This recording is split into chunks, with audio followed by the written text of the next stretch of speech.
Shalawam.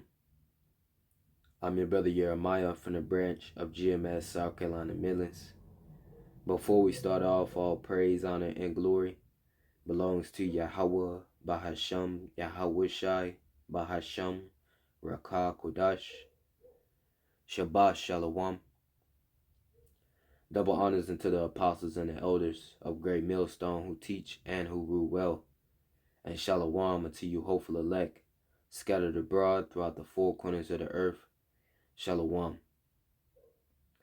This is going to be a lesson going into why 2/3 got to go. And I'm going to read a little bit of this article, pretty much pertaining to this former NBA player known as Dwight Howard. Pretty much got a case against him pertaining to wickedness.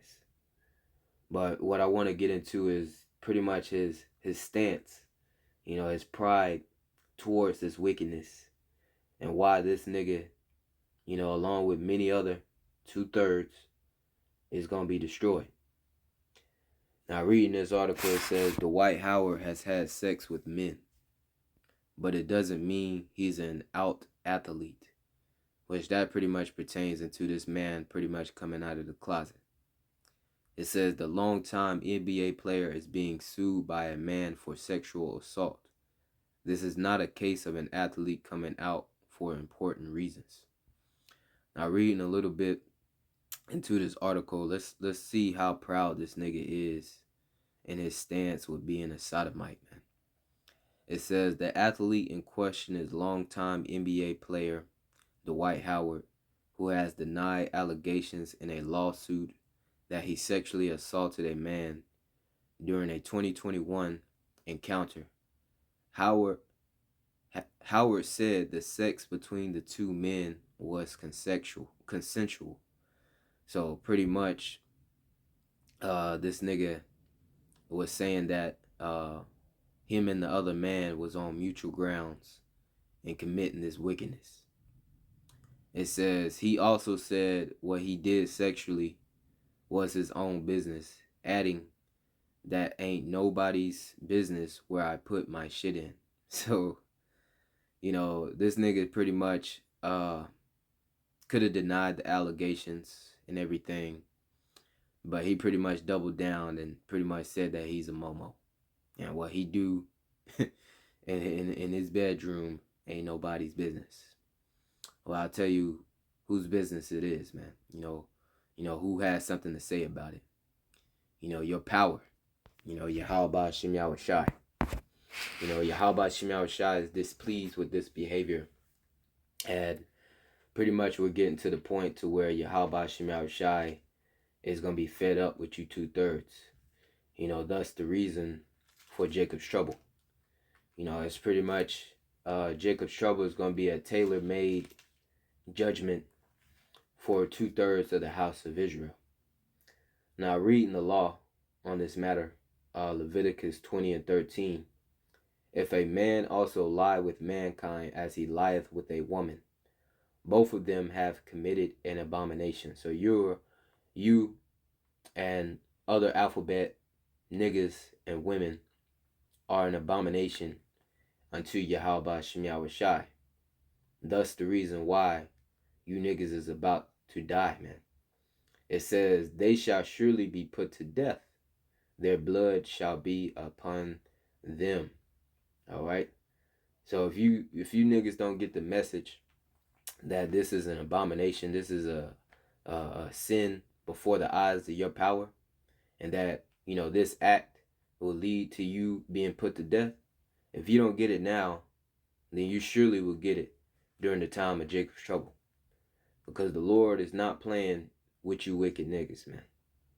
All right, nor you women that overindulge or indulge, period, in this wicked behavior. It says here in the book of Deuteronomy, chapter 23, and verse 17. Just pretty much getting the law pertaining to this matter, man. All right, because here we are, a chosen people unto Yahawashi. We got laws, statutes, and commandments that's supposed to be our wisdom and understanding before the sight of the other nations, these heathen nations. But yet Jake want to be a damn sodomite, man. Okay, a complete wicked nigga. This is Deuteronomy 23:17. It says, there shall be no whore of the daughters of Israel. And we got plenty of whores amongst the daughter of Israel. Starting with the head woman of the head tribe of Judah, on down to, the Issacharites, the so-called Mexicans, man. All right, plenty of whores, plenty of Cardi B, Sukianas, Sexy Reds, and Nicki Minaj's, Megan Thee Stallion, so on and so forth. Plenty of whores amongst the daughters of Israel, when the Lord said that there should be no whores of the daughters of Israel.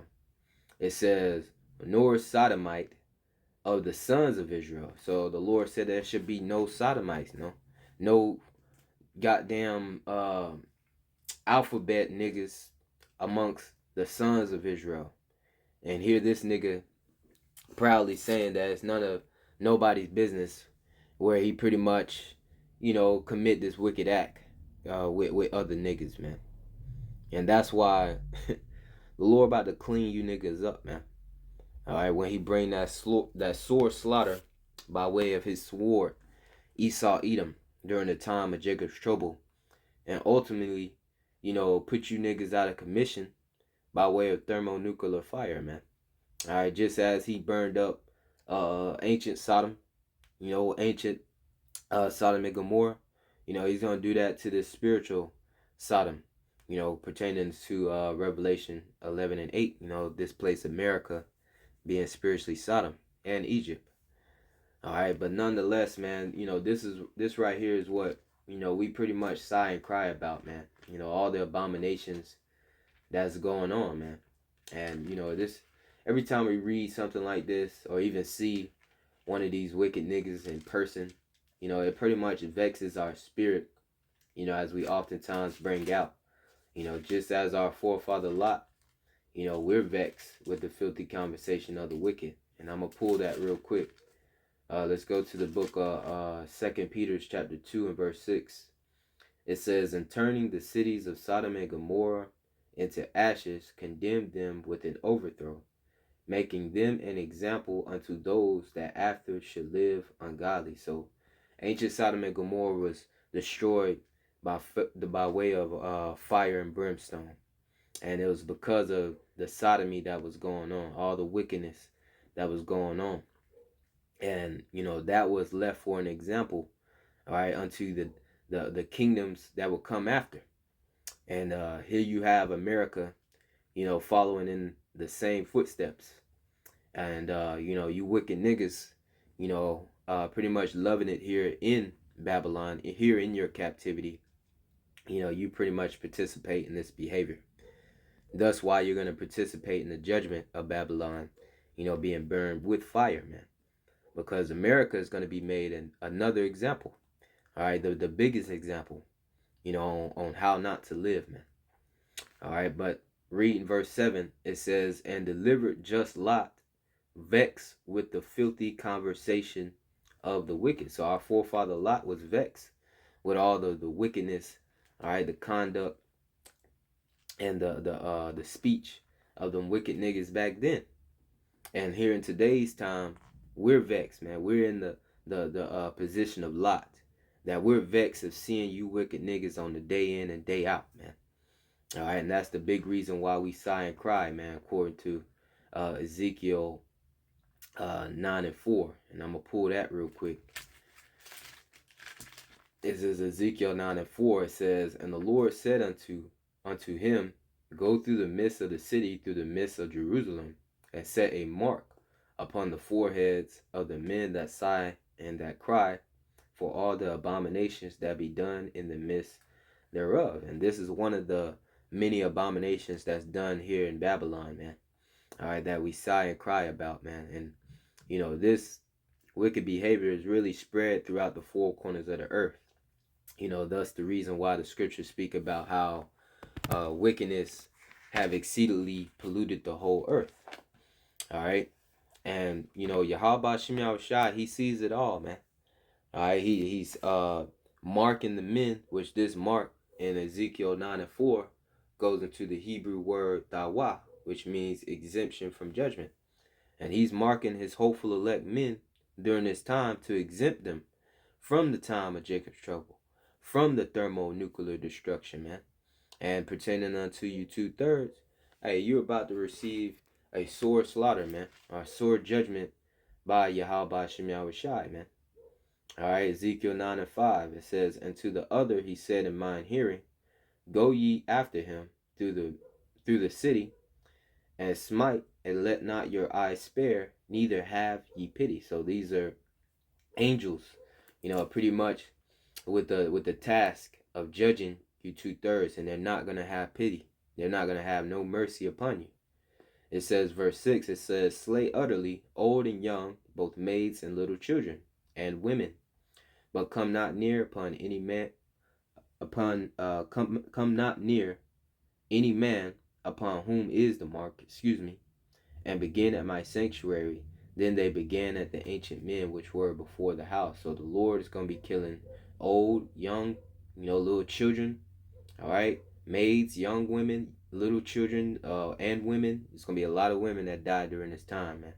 All right, the whores amongst the daughters of Israel, man.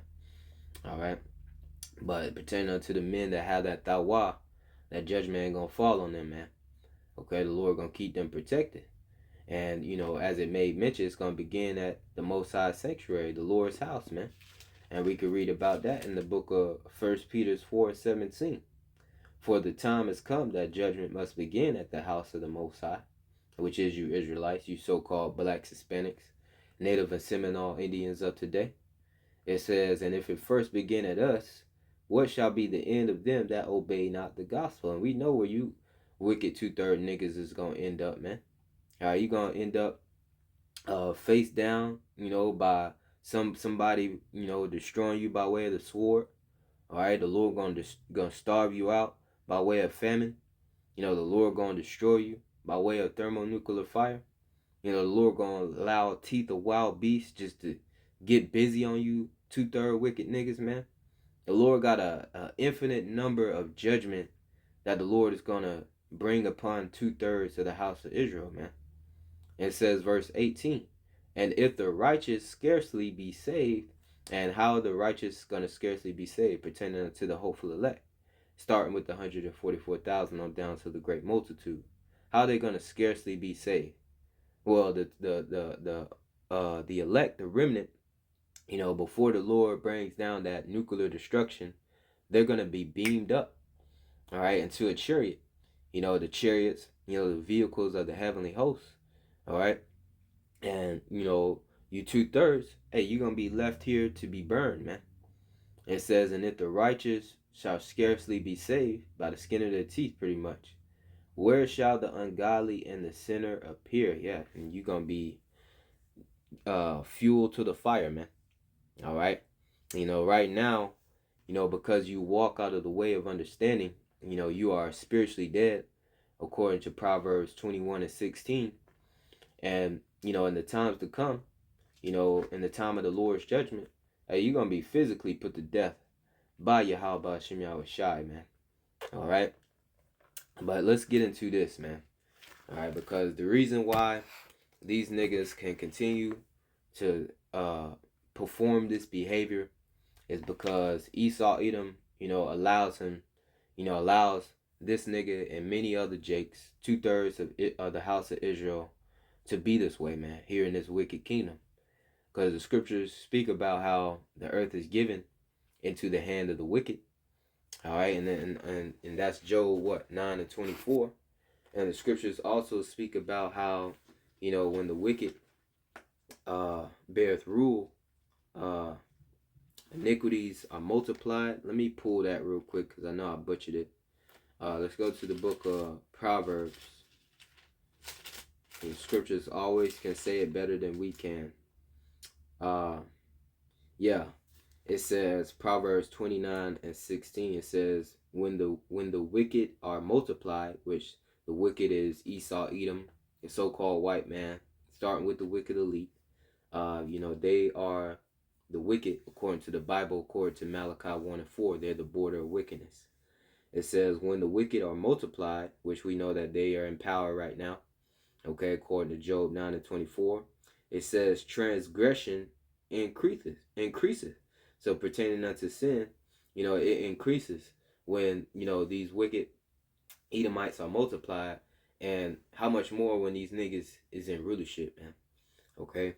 And it says, but the righteous shall see their fall. And we're about to see the fall of Esau, Edom, and these wicked 2/3. We pretty much want to be joined hand in hand with this devil, man.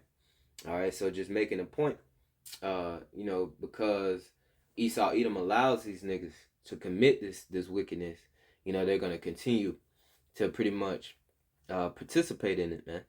Okay. Without anybody pretty much checking them on it. All right, but the Lord is about to check these niggas on it, man. And we're going to read about it in 2nd Esdras 9 and 9. It says, then shall they be in pitiful case, talking about 2/3, which now have abused my ways, they that have cast them away despitefully shall dwell in torment. Yeah, you want to cast away the laws, statutes, and commandments, the way that you're supposed to be living here on the earth, behind you. All right, cast it away despitefully. Hey, the Lord is about to allow you niggas to dwell in torments, man. It says, for such as in their life have received benefits and have not known me. Yeah, pertaining to niggas like Dwight Howard, man. All right, you get a lot of benefits of being a Momo. All right, pertaining to, the whores amongst the daughters of Israel, as we read in Deuteronomy 23 and 17. You promote being a whore, to the younger generation, to the impressionable people of the house of Israel. You get a lot of contracts, you get a lot of money, you get the bag from Esau, a lot of benefits from Esau, Edom, for pretty much further destroying your people. It says, for such as in their life have received benefits and have not known me, so 2/3, they don't know the Lord. It says, and they that have loathed my law, which to loathe the law, which that word loathe goes into despise the law. All right. While they had yet liberty, and when as yet place of repentance was open unto them, understood not but despised it. So you had this liberty and this grace to really get right with your power. And the Lord sent out his prophets be time early to give you the warning. All right. On how to live and how not to live, man. All right, and what you need to do to repent to get back under the good graces of your power. But they didn't use this liberty, all right, this grace period to get right, man. All right. And then it says, verse 12, the same must know it after death by pain. So the Lord is about to really do a number on you niggas during the time of Jacob's trouble and during the time to where the peak of the Lord's anger, he's going to allow thermonuclear destruction to rain down on you niggas, man. All right. So I'm going to read another scripture. Let's go to the book of Isaiah. The book of Isaiah, chapter 3. Changing to this matter. Isaiah chapter 3, and we're going to get straight to the point. Isaiah chapter 3 and verse 9. It says, the shrew of their countenance doth witness against them. They declare their sin as Sodom. They hide it not. Woe unto their soul, for they have rewarded evil unto themselves. All right. Give me one moment. Salakia. Had to step away for a moment, but reading that again. Isaiah 3 and 9. The shrew of their countenance doth witness against them. They declare their sin as Sodom. They hide it not. Woe unto their souls, for they have rewarded evil unto themselves. So the very look on these niggas, their expression of how they wear their clothes. You got niggas wearing purses now. You got niggas wearing fingernail painting. All right, niggas getting female buns in their heads. That in itself, witness against them. It says they declare their sin as Sodom. So they in that sodomite behavior. They hide it not. Yeah, because once upon a time you had a term called coming out of the closet. And, they use it in this article called an outlet, pretty much an out athlete pretty much means an athlete coming out of the closet, man. And it said they hide it not. And, we see his stance. Ain't nobody business where he put, his rod, man. It says, woe unto their souls. And the reason why it says woe means destruction, man. Destruction unto their souls, man. All right, and that's exactly what they're going to receive, destruction, man. It says, for they have rewarded evil unto themselves.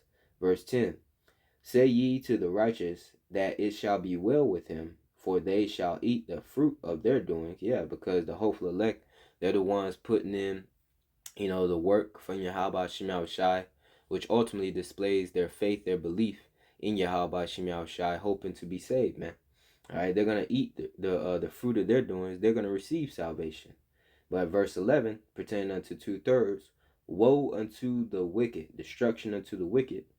It shall be ill with him, for the reward of his hands shall be given him. And we know that they're about to receive death and destruction, man. All right, it's not gonna be pretty when the Lord, brings that judgment amongst the house of Israel upon the 2/3, man. All right, and only saves the elect. Okay, so pretty much pertaining unto this, we get warning time after time after time, but ultimately these niggas, they're gonna continue to carry on, all right, in their wickedness, and ultimately they're gonna meet the judgment of the Lord, face to face, man. Okay, pretty much their blood, right? Their blood is gonna be off of our hands, all right. And I want to get a few more precepts real quick. It says, Ecclesiastes 12 and 13, let us hear the conclusion of the whole matter. Fear the Most High, Yahawah, Bahasham Yahawashi. And that's the problem with 2/3, man. They have no fear of Yahawah, Bahasham Yahawashi, their power, man. It says, and keep his commandments. And, to keep his laws, statutes, and commandments. That's pretty much how we show that we love the Lord, man. Because, love is an action. All right, and the Lord said in St. John 14 and 15, if ye love me, keep my commandments. And these 2/3, they're showing all the reason why they hate the Lord, because that their action is contrary to what the Lord hath commanded them to do, man.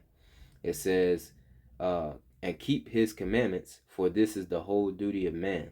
Verse 14, for the Most High Yahawah shall bring every work into judgment, and with every secret thing. So, you got a term called an out athlete, or coming out of the closet. You still got some jakes that still know that this is shameful, this is an abomination, and they pretty much still try to hide that they're a momo, a sodomite. All right, but the Lord is going to bring all that into judgment, man. All right, every secret thing, whether it be good or whether it be evil. All right, and the Lord is going to reward the good. All right, you hopeful elect. He's going to reward the wicked. All right, and it's going to be two different rewards. All right, 2/3 going to be judged. The 1/3, the elect, going to be saved, man. So let me read this in closing. This is Revelation 22 and 11. He that is just, let him be just still. And he which is filthy, let him be filthy still. So pertaining unto, the just, the hopeful elect, continue to serve the Lord, man, to the best of your ability. And have faith in Yahawashi Yahawashi. But for pertaining unto 2/3, they're going to continue in this filth, this abominable act. All right, and these other wicked deeds that they do. All right, let them be filthy still. And it says, and he that is righteous, let him be righteous still. And he that is holy, let him be holy still. So we're going to continue to be righteous. All right, Lord will, in the eyes of Yahweh Shem Yahawashi, we're going to continue to be holy, man. All right, even as our power is holy according to the scriptures, man. All right, which means to be separate, set apart, man. All right, so Lord will, this is edifying through the spirit and the power of Yahawah Shem Yahawashi. 2/3 got to go, man. Shalawam.